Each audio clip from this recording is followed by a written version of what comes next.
Pour ce premier popcorn, mesdames et messieurs, nous avons demandé d'être courageux. Oui, courageux. Car pour vos questions, c'est que vous savez, c'est que vous répétez depuis des mois pour bien les placer correctement sans complètement tomber à la renverse. Pour être courageux aujourd'hui, il va falloir vous avancer jusqu'ici devant, juste en bas de l'escalier pour poser votre question. L'idée, c'est pas de vous foutre la honte, rassurez-vous. Ça, c'est autre chose, ça. Vous n'inquiétez pas ça. L'idée, c'est tout simplement de vous permettre de poser votre question les yeux dans les yeux de l'invité, que l'invité puisse vous voir et savoir qui vous êtes, vous, lorsque vous posez la question. Qu'il puisse mettre un visage sur la question et non pas avoir juste une question qui serait percute quelque part dans les haut-parleurs de la salle. Donc voilà, c'est vraiment histoire d'être plus personnel qu'on va s'occuper.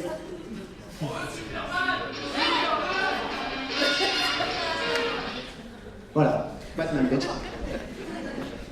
Sur ce, avant tout le monde, est-ce qu'on a le pack complet? Nous avons le pack complet. Mesdames et messieurs, pour ce premier popcorn. Qui c'est qui a monté le son? C'est bon? Ça me plaît. Excellent. Continuez comme ça, tout là-haut. Pour ce premier popcorn, on vous a quand même dégoté, pas n'importe qui. On vous a ramené des guests de fous, mesdames et messieurs. Je vais vous demander de vous faire un tonnerre d'applaudissements comme seul Toulouse en est capable, je le sais. Ça fait 10 ans qu'on fait ce machin, donc vous mettez les moyens aujourd'hui, s'il vous plaît. Mesdames et messieurs, je vous demande d'accueillir David Faustino, Robert Picado, Bronty Jodanski et Dean Kane.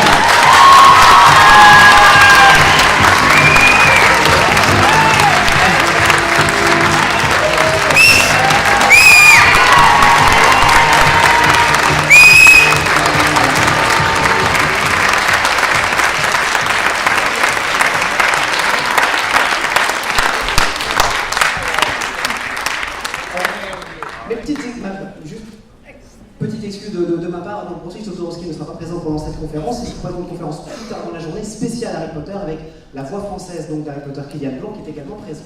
Aujourd'hui, nous avons donc le panel US, nos guests, nos invités, aujourd'hui, qui sont prêts donc à recevoir vos questions. Donc l'idée, comme je vous l'ai dit, est de descendre cette escalier, donc to go down those stairs and actually dare to ask the question yourself. Ou, si vous voulez vraiment la jouer feignasse, vous faites courir le petit blanc là. Good to know the whole convention showed up for this. Yes, everybody's here. Vous êtes tous là, c'est bien. Donc n'hésitez pas, vous levez la main. Vous savez lever la main quand même. Il vous reste des muscles, vous pouvez faire ça. Ah, quand même, devant. Je ne fais pas les questions à votre place, les gars, c'est votre place. He's gonna be tired. Oh, it's great, it's true. On descend ou ça ira? Pour les autres, descendez si je vais pas marquer le coup, non? Bon, allez-y, non, mais vous embêtez pas, c'est bien. Voilà, ça c'est un courageux. J'aimerais qu'on l'applaudisse s'il vous plaît. Monsieur le courage,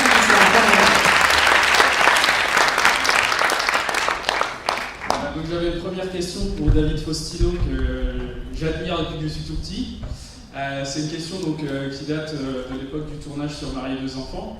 Donc j'aimais beaucoup son personnage et il y a quelque chose que je trouvais vraiment toujours étonnant, c'est qu'on lui renvoyait tout le temps la figure qu'il était extrêmement moche, qu'il était laid, qu'il était hideux, alors qu'en fait il ne l'est pas du tout. Donc c'était pour voir comment il prenait ça d'un point de vue de son personnage et qu'est-ce qu'il en pensait et comment il le vivait. The question is about Mary. The question is for you, David. Oh, my ears were burning, so. Across the whole show, your character was always described as a very ugly kid. And that's something that was always thrown in your character's face. How did you take it as a teenager growing up to get that thing thrown in your face all the time? Well, I still get it thrown in my face all the time by my no. I don't know.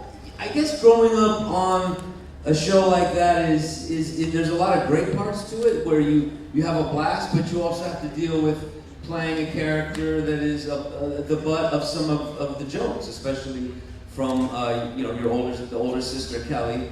But as a young kid, those things can be impressionable in your mind, and you can have to think about that, and it's difficult to grow up as a child with other children because they tend to be jealous as well that you're on a television show, especially kids that you grew up with, and all of a sudden now you're on this show, and there's a lot of weird parts, which is why child actors sometimes grow up to be a little messed up sometimes. Yes. So there's the good and the bad. The good and the bad. On lui balance encore dans la tronche aujourd'hui. Hein. Alors, non, pour le coup, non, du tout. C'est quelque chose qui ne te dérangeait pas forcément. C'était un personnage qui était très particulier, mais qui avait des parties vraiment uniques dans l'expérience. C'était plus particulier le fait de grandir dans cette industrie, de par sa relation avec les autres, mais aussi avec les enfants normaux. Aussi, bon, on a des copains voilà, dans la vie de tous les jours, mais lorsque nous on commence à devenir une grande star, à monter, etc., on a une sorte de jalousie qui se crée, qui peut être dérangeante. C'est pour ça que c'est très compliqué dans l'industrie d'Hollywood de grandir en tant qu'enfant quand on devient une star. C'est pour ça qu'il y a beaucoup d'enfants stars, c'est pas rare sur les enfants stars qui arrivent à se sortir vraiment de système ou à survivre, comme on dit, à survivre à Hollywood. Donc c'est un petit peu compliqué, mais c'est pas quelque chose qui, le fait de se prendre le côté physique du personnage, c'est pas quelque chose qui l'a vraiment dérangé. Merci beaucoup. Thank you. Thank you.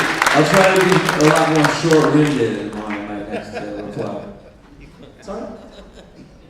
You'll give shorter answers for the translation. Oh, don't worry, I can take it. Ensuite.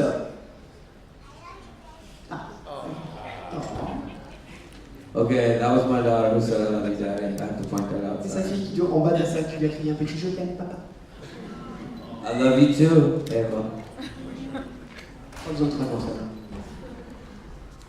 Allez-y. Merci. Alors bonjour Dean, encore. Alors je suis fan de lui depuis très longtemps.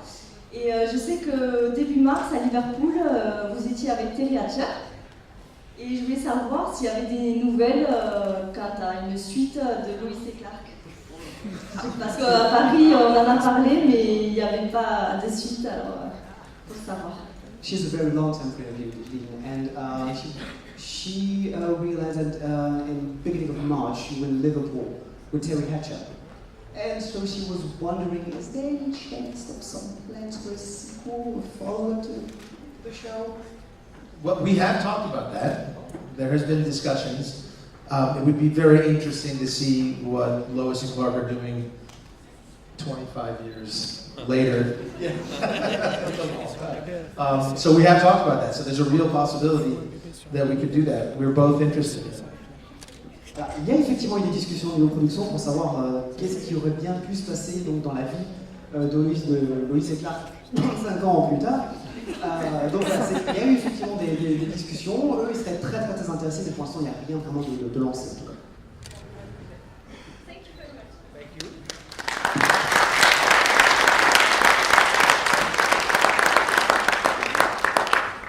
Mesdames et messieurs, ne soyez pas aussi timides. Ah, nous avons de main levée au milieu. Merci, monsieur. Je te laisse faire. Voilà. N'hésitez pas, faites-vous voir du petit jeune homme, jetez-lui des trucs. Bon, pas trop lourd. Quand même, il faut qu'il puisse courir après. Merci bien. Bonjour, je m'appelle Eric et moi j'ai une question pour notre docteur. Parce que ma femme et Clémentine, on est des fans de Star Trek Voyager et notamment ma fille adore le docteur. Voilà, ça c'était pour la petite apartheid.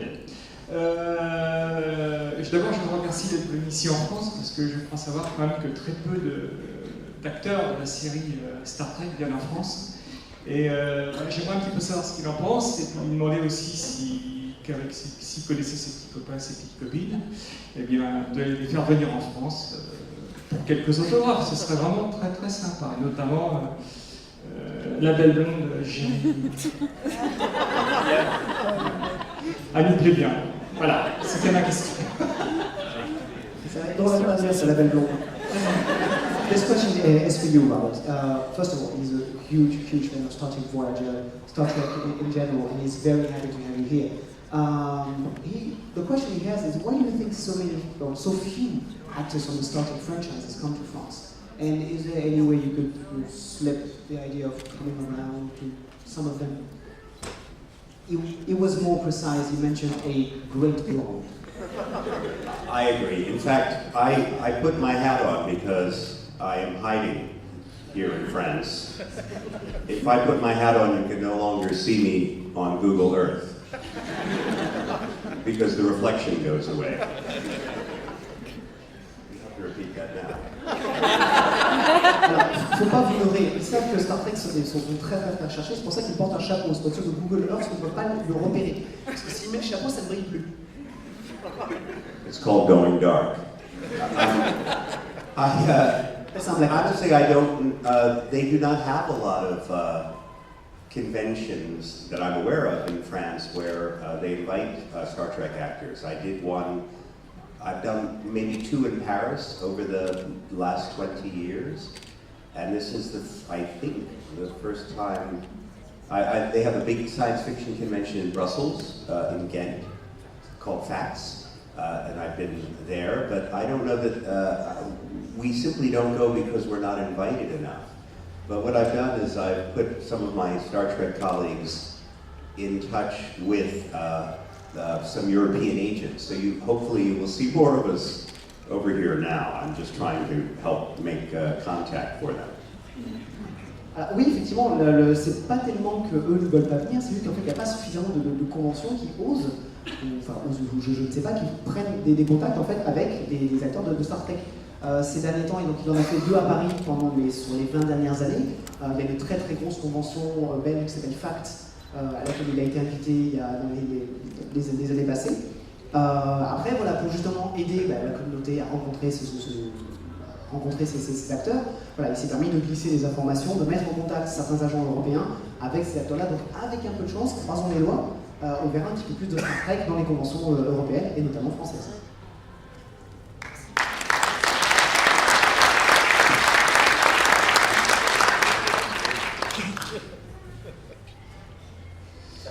Oui, we have a question on the right. Bonjour, good morning. Déjà, merci d'être là pour répondre à nos questions. Et j'avais donc une question enfin 2 questions, une pour Dean et une pour Faustino, si c'est possible. Voilà. La première pour Dean, c'était quel souvenir il garde et de Lois et Clark et de Smallville, puisqu'il fait une apparition dans la série Smallville aussi, avec un super personnage qu'il interprète qui est génial.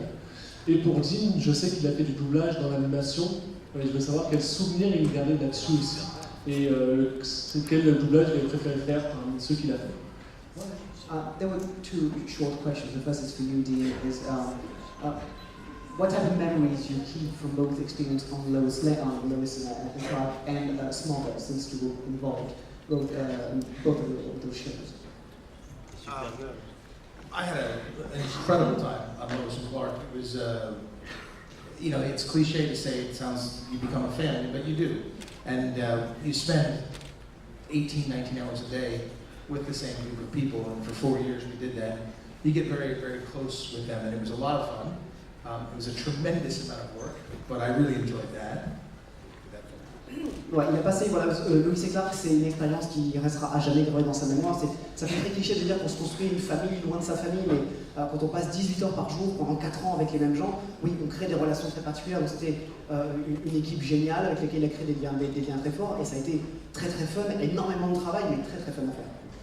And then with Smallville, Christopher Reeve had done Smallville when he was in his wheelchair. That was incredible because he was my Superman. And when he did that, it sort of was a sign for the rest of us to do it, to follow him. And I was honored to do that. Playing a character so iconic as Superman, some people don't want to be known for that or be around that. I embrace it. I'm happy and proud to have played the character. So to stay in that world, in that universe, for me, is a great honor. Quant à Smallville, en fait, à partir du moment où Christopher Reeves, donc avant son décès, avait fait son apparition dans Smallville, donc il avait un rôle qui était absolument génialissime, ça a été pour lui comme même pour tous les acteurs qui ont un jour incarné le rôle de Superman, un signe du... c'est une série à laquelle il faut participer. Cette série fait grandir l'univers de Superman pour le grand public. Il faut, d'une manière ou d'une autre, qu'on puisse en faire partie. Il a eu la chance de l'être. Ça a été un véritable plaisir donc, de rencontrer ce casting. Et alors, certains acteurs ont peur toujours de prendre des personnages ici, de prendre des rôles de personnages aussi iconiques que Superman, de peur d'être attachés. On prend l'exemple de Mark Hamill, qui pendant des années a eu du mal à se séparer de Skywalker. Lui, il est ravi d'être encore aujourd'hui associé à cette image. Parce que c'est un personnage absolument génialissime, mais il est ravi de pouvoir continuer aujourd'hui par le biais de Supergirl et d'autres séries, de faire grandir cet univers et ce personnage. Votre première question, c'est bon? Okay. The second question was for you, David. You've done, well, for the past 20 years, a lot of work in animation. Is there any memory that stuck with you, stuck in your mind through all the past years you've made? From voiceover work? Yeah, from voiceover work. for me, voiceover work has been like a tremendous gift, and I've been so lucky over the past 10, 15, 20 years to have been into that family, because it's hard to break into that world. So I'm very, very grateful to be in that world. And I think the biggest memory for me is really, all of it is Legend of Korra. Because working with those two creators, Mike and Brian, and with that cast, and having guys like Henry Rollins play villains, and be able to meet him, and the other huge stars that would come in and do guest spots on that show, I was always starstruck. And to work with PJ Byrne, who's now on every HBO show and is doing every movie and has a tremendous career. That was the standout for me, is working on Legend of Korra with that kind of writing. And I know you know, Ben, because you told me that you were a fan. With that level of writing, it was such a joy to do the work, because it was so easy to do, because it was so well written. And it was a lot of fun. Son plus gros souvenir, malgré le fait que c'était vraiment 15-20 ans qu'il est qu'il fait des voix d'animation, il s'estime encore aujourd'hui très chanceux de pouvoir faire partie de cet univers, parce que c'est très compliqué de rentrer dans l'univers du voice acting. C'est beaucoup plus compliqué qu'on l'imagine, mais voilà, c'est la série, malgré tout qu'il a pu faire, celle qui lui reste encore vraiment en tête, malgré la fin prématurée de la série pour beaucoup de fans, c'est Avatar Legend of Korra, donc la série qui suivait donc la série Avatar, que je vous conseille en tant que fan, qui était remarquablement bien écrite, et encore aujourd'hui, il a encore des étoiles dans les yeux quand il repense, d'une, déjà à la qualité d'écriture qui était juste bluffante pour une série d'animation de ce budget-là, la qualité du casting principal et la quantité de guests vocaux qui apparaissaient dans la série, et qui, même eux qui pourtant avaient des années d'expérience, des années de bouteille, les faisaient se sentir comme des enfants face à leur idole. Donc le fait de pouvoir participer à cette série-là, d'avoir fait grandir cet univers qui est très très intéressant, très très riche et remarquablement bien écrit, pouvoir participer à tout ça et rencontrer ces idoles donc du monde du voice acting, pour lui c'était une expérience incroyable.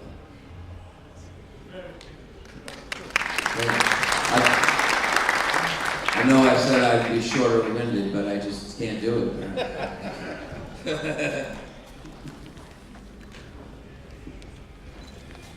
Bonjour. Alors moi je vais poser 2 questions à Zinky. Déjà je voulais vous remercier déjà d'être présent. Et en fait je voulais savoir, selon vous, vu que vous avez fait le rôle de Superman, qu'est-ce que vous pensez d'Henry Cavill qui a repris du coup le rôle récemment? Et surtout, la deuxième question, c'est parmi justement tous les acteurs qui ont repris ce personnage emblématique, à part peut-être vous, mais bon, quel serait en fait le personnage, l'acteur qui aurait représenté au mieux, selon vous, le rôle de Superman? This question is for you, Dean. It's a bit tricky, but what's your take on Henry Cavill's performance? And there's another side to the question. Through all the actors who portrayed the Man of Steel, except you, of course, aside from you, who wore the cape better? I can't pick myself. You. It was very specific. If you want to take That's fair. it. No, My favorite Superman was Christopher Reeve. When I think of Superman, I think of Christopher Reeve every single time. That's the first time I had seen George Reeves, and I had seen, I pretty much only seen the George Reeves version. And then when I saw Christopher Reeve, that was it for me. That was my Superman. So that's. I want to just ask, is it the Superman that you grew up with? Meaning, my father was the George Reeves fan. So is it always the one you grew up with? Is that why we're the Reeves? I think so. I think for a lot of people it is that way. And because that's who I grew up with, that's who you grew up with, and but fortunately, a lot of the young adults here grew up with me, which is good, which is very good. Awesome. But yeah, I think it's sort of like the James Bond. Yeah. Which James Bond did you grow up with? Roger Moore. Roger Moore. That's exactly. But that's how it works, and so for me it was Christopher Reeve, and I think he was fantastic. As far as Henry Cavill, I think Henry Cavill does a great job with the role. I just think it's very dark. The world is very dark, and it's not my favorite. It's no slight on Henry. He does a great job with the role, but the way it exists and the DC movies with Zack Snyder are beautiful, dark, and very iconic with the imagery, but it's a world that I think is better suited to Batman. And I just think that Superman is a character of light and hope. And two things that were great in our show was there was a lot of romance and a lot of comedy, some laughter, and there's none of that. Yes, and none of that exists in this. So it's not my favorite version, but Henry does a great job. Alors, il a répondu à l'envers, donc pour vous expliquer, donc Christopher Reeve pour lui restera définitivement et à jamais le Superman. Même pas le meilleur, c'est juste pour lui Superman, c'est Christopher Reeve. La question qu'avait M. Faustino, c'était est-ce que d'une certaine manière, c'est pas parce qu'il a grandi avec? Et si, sans doute, pour beaucoup de gens, la première personne avec laquelle on va grandir, on va découvrir dans un certain rôle sera la personne, l'acteur référence pour lequel on restera à jamais, qui restera à jamais gravé dans nos mémoires. Le deuxième sujet, effectivement, c'était James Bond avec lequel il a grandi. Oui, c'était Roger Moore, donc forcément, voilà, c'est. Je préfère Sean Connery, mais. Moi, Brosnan, voilà. On a tous grandi avec un autre interprète. Et il est ravi du fait que beaucoup d'entre vous, pour lui, enfin pour vous, celui avec lequel vous avez grandi comme Superman, c'est lui. Donc voilà, il est ravi.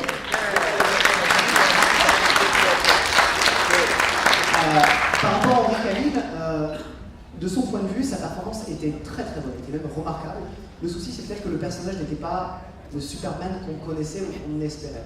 L'univers que Zack Snyder a mis en place dans ses films, en tout cas a aidé à mettre en place dans ses films, est magnifique d'un point de vue plastique, mais c'est beaucoup trop sombre. C'est un univers qui est toujours sur la brèche, presque toujours en feu. C'est un univers qui se colle parfaitement à Batman, mais Superman étant un personnage de lumière et d'espoir, ce personnage se perd complètement dans Lois et Clark, qui avait beaucoup d'humour, beaucoup de romance, un côté très humain, très fort dans la série, qui malheureusement était complètement absent des derniers films DC Comics, qui du coup, de son point de vue, ont été très manquants dans la performance, en tout cas dans l'écriture du personnage de Superman. Mais Henry Cavill a fait un excellent travail sur le jeu.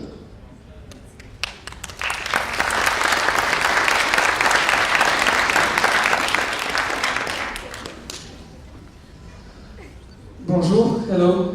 I'm a really fan of Superman. My question is, what was your best memory that you share with Lois Lane? That was my first question. And what is are you in touch with Tom Welling now?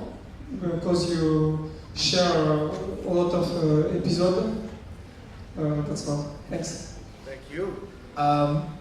Well, I think Terry Hatcher was the greatest Lois Lane of all time.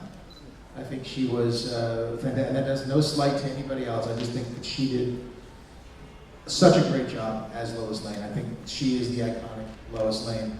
And my favorite moment on the show, my favorite memory of it was actually, it's my favorite moment on the show is when Clark Kent proposes to Lois Lane, and she asks, who's asking, Clark or Superman? For me, that's the magic of the show. Pour lui, Terry Hatcher est juste la meilleure Lois Lane qui ait jamais été incarnée. Alors, c'est en aucun cas une attaque contre les autres actrices qui ont incarné le personnage, c'est juste que pour lui, Lois Lane, la synthèse parfaite de ce Lois Lane, c'était Terry Hatcher. Et un des plus grands moments pour lui de Lois et Clark, c'était le moment en fait où Clark demandait donc Lois en mariage, et que la réponse de Lois était mais qui me demande? Qui me fait la demande en mariage? Toi ou Superman? Et pour lui, le fait qu'il y ait cette relation et cette réponse était magnifique dans le personnage et magnifique dans la relation entre les deux. Quick follow-up question. Was Margot Kidder ever your favorite Lois Lane? Yes, she was. Did you feel like a traitor a little bit when you switched up? I never a little bit. I was never able to kiss Margot. Yeah. And that threw it over the edge. But you Terry was a fantastic Lois kisser. Lane. Okay. I'm gonna check in with that. When she kissed me a few hundred times. Gotcha, I understand. And then Tom Welling as Superman, he did a great job as Clark. I guess he had everybody jokes about the contract, no flights, no tights. So he was Clark Kent for 10 years without wearing a suit, which is easier, by the way. Wearing the suit's a little more difficult. Everybody wanted to see him in the suit, yeah. But Tom's a great guy, did a wonderful job at Smallville, and he and Michael Rosenbaum are often at conventions now, so you get a chance to meet him. He's a wonderful guy and funny. They were here last year? Yeah, great. So he's fantastic. I just saw them, I was with them 2 weeks ago in Kansas City, and and we did a panel together. Rosenbaum? Yeah, and Rosenbaum's insane, so it was fun. Completely nuts. Completely insane. He took over the whole thing, Completely running nuts. up and down the audience, singing. So that's Rosenbaum. Yes. So he do it by. Love that guy. I did a guest star on Smallville, and I had a big fight with Rosenbaum. Yeah, Michael. And I think I got to beat, as I recall, I got to beat him up. Yes. With the help of his son. And then I almost killed, Superman. I almost killed Tom. I think I played Alan Swan in the Bowen or something. I played one in that their mythology. I played the guy who was a monk who was trying to kill him. It was too complicated for me. All I did was I just learned the lines, but I was a bad guy who almost killed Superman, and then Supergirl kills me on the plane and blows me out the window, and I die. All I remember is the people were very nice.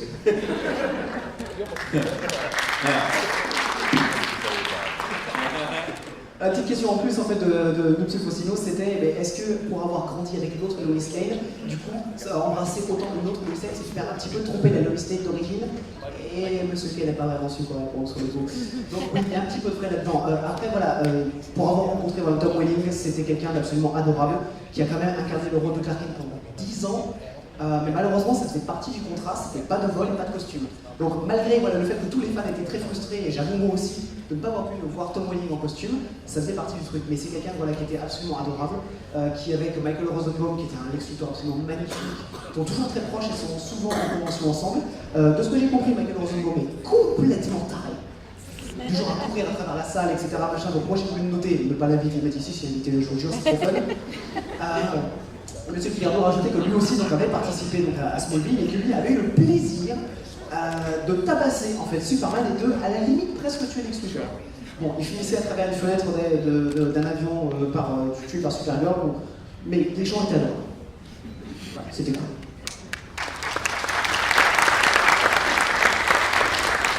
Par contre, voilà, c'est une seule question. Bonjour, moi je m'appelle Sabrina et je suis une grande fan aussi depuis toute petite. Comme je disais tout à l'heure, j'ai grandi aussi avec vous, Jim Kane. Et donc je voulais savoir si vous continuez de vous voir avec les acteurs de la série, parce que vous avez créé une bonne famille, on va dire, pendant ces 4 ans. Si vous avez gardé un lien d'amitié tous ensemble. Well, like you said, like many of them grew up with you as Superman. And well, the question is quite simple. Are you still in touch with the rest of the crew and the cast? Yeah, a lot of them. Lane Smith passed away, who played Perry White, and he was fantastic. He may be the best Perry White of all time. So Lane passed away, unfortunately. I occasionally, very rarely, see Justin Whalen, who played Jimmy Olsen. I hear from John Shea, who played Lex Luthor. But you know, when you finish a show, you don't get to see everybody all the time. The person I see the most is Terry Hatcher. And we've done 3 conventions together. We were in Australia, we were in New York, and then we were in just in Liverpool, in the UK. So it's hard to keep in touch with everyone, but I do see Terry probably the most. Malheureusement non, c'est voilà, même quand on travaille pendant 4 ans avec les mêmes personnes, la cohérence c'est que les carrières continuent, les projets continuent. Donc l'acteur qui jouait Perry, le rédacteur en chef malheureusement est décédé il y a quelques années, c'était quelqu'un d'adorable et un très très bon comédien. Ça lui arrive rarement de croiser, que ce soit l'acteur qui jouait Lex Luthor ou Jimmy Olsen. La personne qui croise le plus de la série, c'est Terry Hatcher, parce que évidemment les conventions c'est au maximum d'avoir l'un et d'avoir l'autre. On a eu cette chance, désolé, on s'est rapproché très très. Donc voilà, malheureusement, ils arrivent toujours à se croiser et c'est toujours un plaisir de se croiser en convention. L'avantage de ces conventions, c'est qu'au-delà du fait de rencontrer le public, de vous rencontrer, ça permet de retrouver des vieux collègues, donc de revivre ces moments-là, de retrouver ces gens qui ont été une vraie famille. Si vous permettez, je pense que c'est une question qu'on peut poser d'ailleurs à nos invités. I think this is a follow-up question we can do for both Robert and David. Are you guys still in touch with the cast and crew of the shows you were part of? I see many of my Star Trek colleagues every year, we have the big Las Vegas convention, so this year will be our 25th anniversary of Voyager premiering, so we'll all be there. We do a Star Trek cruise every year with 2,500 to 3,500 Star Trek fans. So many of this year, everyone from Shatner to Kate Mulgrew will be on the ship with me. Does Peacock get to say engage as the ship leaves? I mean a boat. Yeah. No, it's not a ship, but it's still it's 3,500 Star Trek of your closest fans trapped at sea with you.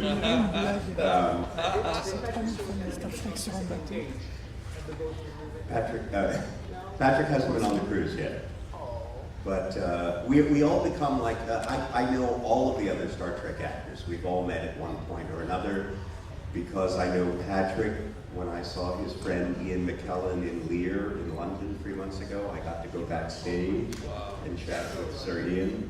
So it's a great group of actors, and we all become friends at one point. But of my cast, I see Kate Mulgrew, our captain, all the time. I see our pilot, Tom Paris, Robbie McNeil, and I see Neelix, Ethan Phillips, the most. They're my 3 closest friends, but I'm friends with all of them. Alors pour Star Trek, c'est assez dingue. En fait, tous les ans, ils ont une convention donc, qui se passe à Las Vegas où il y a pratiquement tous les membres possibles et imaginables de Star Trek. Donc là, cette année, ce sera leur 25e anniversaire donc, de Star Trek Voyager, en tout cas de la sortie du tout premier épisode. Assez régulièrement, donc il y a aussi une croisière Star Trek. Donc vous imaginez donc des membres du casting donc, sur un bateau avec entre 2500 et 3000 fans. Alors ça peut avoir l'air fun comme ça sur le papier, il faut imaginer aussi qu'on est quand même tout le monde enfermé sur un bateau, loin de tout, avec 2300 fans. Voilà. Ça peut parfois être un petit peu oppressant. Mais sinon, voilà, non, pour autant qu'il sache, il a réussi à croiser pratiquement tous les membres de tous les Star Trek à un moment ou à un autre, une convention, une réunion, quoi que ce soit. Il a réussi à pouvoir rencontrer tout le monde, il adore tout le monde, qui a vraiment cet esprit Star Trek, vraiment ce côté communauté, même dans les équipes, entre les différentes séries. Après, voilà, les 3 acteurs avec lesquels il y a le plus de contacts et qui le recroisent le plus en convention vont être Kate Mulgrew, donc qui joue le capitaine, ainsi que d'autres, les noms ont échappé, je suis vraiment derrière. Voilà. C'est surtout voilà, des membres de Star Trek Voyager, mais tous les ans, absolument tous les ans, sans faute. La Star Trek Convention de Las Vegas fait qu'ils se retrouvent pratiquement tous en famille une fois par an. I have to ask a quick question now. Did you see Galaxy Quest? Yeah. I have a quick Galaxy Quest story. Yes. I was flying on a plane with my family to go to a wedding. So, and because we were not being flown by the studio, I was in the back of the plane and they were showing Galaxy Quest as the movie, and my Star Trek series was on the air, so the audience that recognized me divided their attention between the movie, which was making fun of me, and me. So they would laugh, and then they'd look to see if I was laughing. And what do you do if you're on a plane where the movie's making fun of your career? You can't walk out. And they were like, is it He's laughing. La petite question, voilà, c'était est-ce que M. Ricardo a vu le film Galaxy Quest, donc ils se moquaient énormément de Star Trek. Et sauf que oui, non seulement il l'a vu, mais il l'a vu une fois dans un avion. Donc il était à l'arrière de l'avion parce que il volait donc tout simplement avec sa famille pour aller à un mariage. Et en fait, tous les gens qui regardaient le film se sont rendus compte qu'il était à l'arrière de l'avion. Et au fur et à mesure que le film avançait et se moquait de lui, ils disaient il rigole ou pas? Le problème c'est que lui était bloqué à l'arrière avec tout le monde qui s'entendait pour le regarder. Et qu'est-ce que vous voulez faire? Sortir de l'avion? Donc voilà, il était un petit peu bloqué. Il dit bonjour. Mort de rire. Donc voilà, c'est la petite anecdote assez drôle. What about you, David? Still in touch with the crew? Yeah, briefly. I still mainly stay in touch with Christina Applegate, who played Kelly, my sister. We're still very close. I helped her get her daughter into this tremendous preschool, and now she's trying to help me get my daughter into this other school. So we've been helping each other a lot. We've stayed very close through the years. My real sister in real life was her daughter's teacher, so it's been this very close, yeah. And with Ed who played my father. I love Ed, who Bob knows, and you guys did a lot of work together on in New York. At the same time, we were on Broadway shows. Yeah, so I mean, he's an actor's actor. I love Ed, and he still just is like my friend and my father, kind of wrapped up in one. He really is. And Katie, I don't see as much because she's doing her thing, and then Ted, who's the nicest guy who ever lived, who played Jefferson. Ted McGinley, the sweetest man in the world. And Amanda, I don't see who played Marcy because she lives, I believe she lives in Seattle or somewhere up there. But I don't talk to her much. But like Dean said, it's cliche, but we were and are a family, and we love each other. And it was one of those sets that we just really, really did get along. Of course, we had our little squabbles, 11 seasons, but we loved each other, and that outlasted and outdid any kind of ego or anything that happened. So it was really a tremendous set to grow up on, and we're all still pretty somewhat close. And, yeah. Alors, la personne avec laquelle donc M. Fossino est le plus en contact, ça reste Christina Applegate. C'était Christina Applegate qui jouait sa sœur, parce que voilà, en fait, si je ne me trompe pas, elle a aidé donc la fille de David Fossino à rentrer dans une certaine école, et lui il va aider la fille de Christina Applegate à rentrer dans une autre école. Donc voilà, c'est une relation très particulière, mais ils sont toujours très très proches, ils sont de très grands amis. Il est toujours en contact avec Ed O'Neill, donc il jouait son père. C'est presque particulier parce qu'il a tellement cette habitude de prendre soin de lui, de prendre des nouvelles, etc. C'est presque à la fois un ami et un père. Une sorte de micmac entre les deux, une sorte de mix un petit peu bizarre, mais qui est très agréable à avoir. Katie Sagan, il l'aime beaucoup parce qu'elle a sa carrière complètement à l'autre bout des États-Unis. Quant à nos acteurs qui jouaient donc Darcy et Jefferson, Darcy ne voit pas tant que ça parce qu'elle vit plutôt du côté de Seattle, qui n'est pas du tout là où il vit lui. Et Jefferson, il le voit régulièrement d'un point de vue purement personnel. C'est quelqu'un qui est absolument adorable. Et quelqu'un, voilà, c'est très cliché de dire que c'est, encore une fois, on construit une famille. Mais là, pour le coup, c'était vraiment ça. Ça a été 11 ans sur le même plateau. Évidemment, il y avait des petits conflits par-ci par-là, mais c'était une vraie relation de famille, une vraie relation de confiance. Et ça a été une expérience incroyable de travailler avec ces gens-là pendant si longtemps.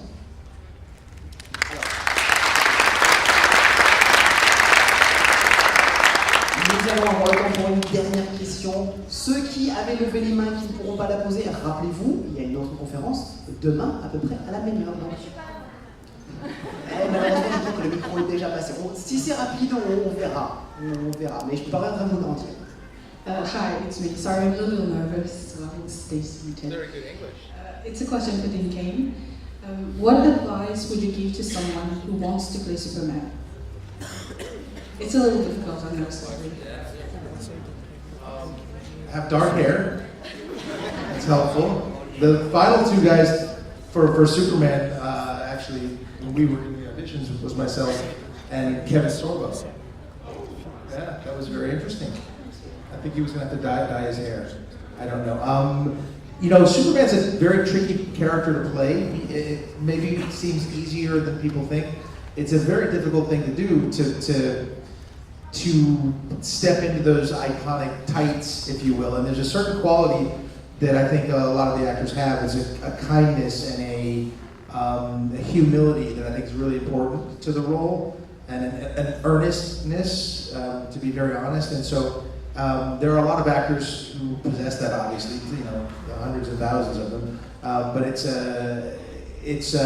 not as easy a role to play as some might think. It's pretty tricky.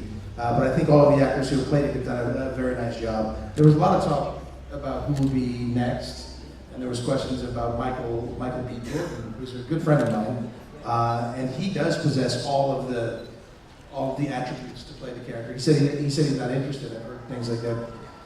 But there's a certain type. It'd be a very bold take, but he has all of the right bits and pieces. And even like if you look at the way Melissa Benoist plays Supergirl, she has all of that humility and that kindness and that earnestness, and that's, I think, the most important trio of traits that you would need. Well, certainly in humanity. Déjà avoir des cheveux bruns, ça aide, on ne garde rien. Alors ce qui est très curieux, c'est qu'en fait à la fin du casting, pour la dernière phase du casting pour Lois et Clark, c'était lui et Kevin Sorbo. Kevin Sorbo, pour ceux qui ne savent pas, c'est celui qui jouait Hercule dans la série télé des années 90. Donc lui, il aurait définitivement fallu qu'il se teigne les cheveux, si jamais il avait eu le rôle. Sinon, à part ça, c'est un personnage en fait Superman qui est beaucoup plus complexe qu'on imagine. Alors, imagine qu'il suffit de se tenir droit, avoir des gros pectoraux et croiser les bras avec un petit sourire en coin. Non, il en faut beaucoup plus pour incarner Superman. Superman est un symbole d'honnêteté, c'est un symbole d'humilité, d'humanité, malgré le fait que c'est un alien. C'est justement ça, c'est que c'est dans la mythologie de Superman, Superman est presque un dieu qui a été élevé par des hommes, et donc c'est quelqu'un qui a une puissance qui dépasse tout, mais qui a la sagesse et l'humilité de ne pas s'en servir. Et ça, c'est quelque chose qu'il faut vraiment l'épuiser à l'intérieur. Heureusement, pour l'instant, tous les acteurs qui l'ont incarné l'ont très bien fait, mais c'est quelque chose qui est beaucoup plus compliqué qu'on imagine à l'épuiser et à ressortir de manière simple et naturelle. Parce qu'il ne faut surtout pas donner l'impression d'être arrogant ni quoi que ce soit, donc c'est très particulier. Et quand on voit les autres personnes qui ont interprété ce rôle avaient ces attributs-là, même Michael B. Jordan, donc, qui jouait le rôle de Killmonger dans Black Panther, pour lequel il y a eu effectivement des discussions comme quoi il reprendrait la cape, ce qui finalement ne sera pas. C'est un acteur qui lui aussi possède ces attributs-là. On voit comment Melissa Benoist interprète le rôle de Supergirl. Elle a effectivement, elle aussi, ce côté-là, ce sentiment de puissance, certes, mais cette humilité, cette honnêteté, cette humanité qui est très particulier à ressortir dans le personnage. Donc voilà, le conseil, c'est être humain, être honnête et être humble. And it would also help if you could fly. Si on sait voler aussi, c'est hyper pratique. Let's have a lot of fun. If you can fly, you got it.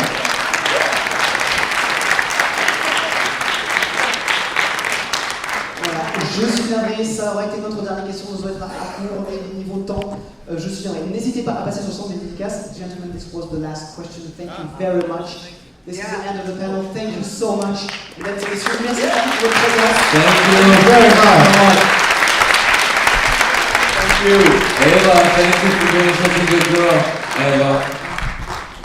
Thank you, Eva. Merci beaucoup, n'hésitez pas, ils seront en dédicace pour une bonne partie de l'après-midi, les plannings sont indiqués. Merci à tous, très bon week-end et à demain. Thank you, everybody.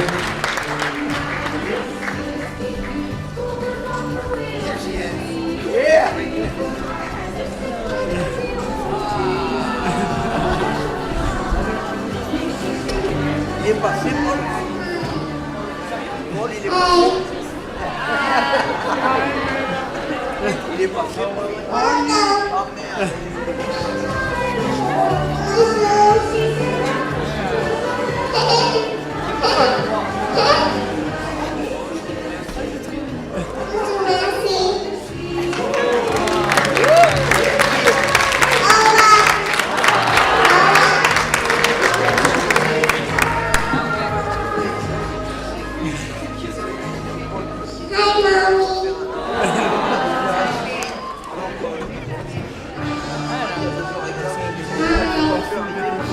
She's addicted to the attention now.